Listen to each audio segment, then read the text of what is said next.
Well, we've been working in conjunction with the organisation Race on the Agenda, or ROTA, and their Chief Executive, Maurice McLeod, joins me now. Maurice, really good to have you with us. Very interesting results from our findings. And you guys, you are one of Britain's leading think tanks when dealing with racism. What was your reaction to what people told 5 News in this survey? Sadly, it wasn't surprising. I mean, I expected, you know, that most people of colour would have experienced some racism. But the fact it was, you know, in some of the surveys, they were almost unanimous. Almost every single person said that they had experienced something or that they felt things had got worse. Some of those findings were really, you know, they're quite humbling. You know, in 2020, that's still the situation. What did you see happen then 6 months ago and the demonstrations and protests that followed following the death of George Floyd?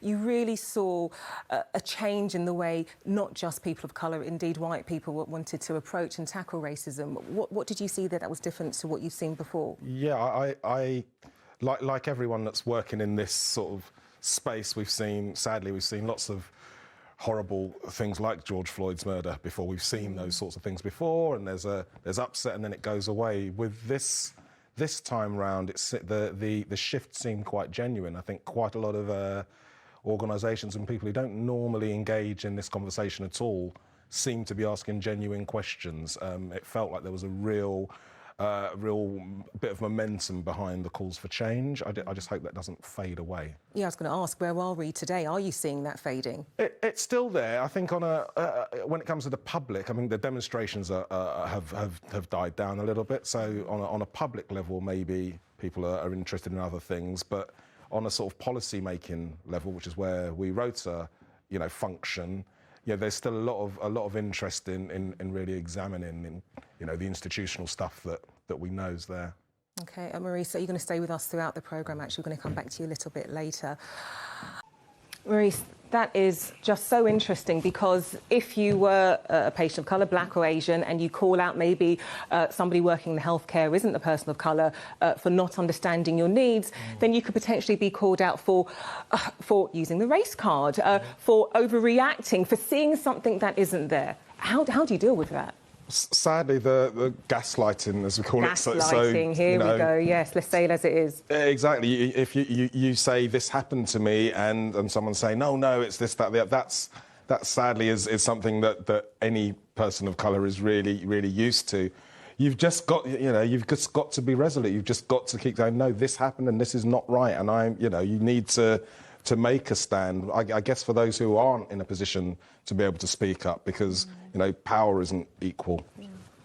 Maurice, you might know, when it comes to all the stats, all the figures, all the reports into racism, does it make a difference? Do people, even though the stats don't lie, does it really help bring about change?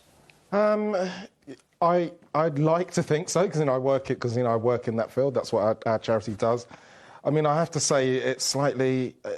I'm not surprised that people are cynical when we see report after report come out with recommendation after recommendation. There's been 23 reports, you know, that have had all sorts of recommendations. And another one introduced by Boris Johnson over the summer. And they're all ignored. So I'm not surprised that people go, OK, you know, we know it's there. So saying it over and over and over again and proving it in doctors and proving it feels a bit useless. But if you don't do that, if you don't even get to the bit where you've proved it, then we're back to the gaslighting.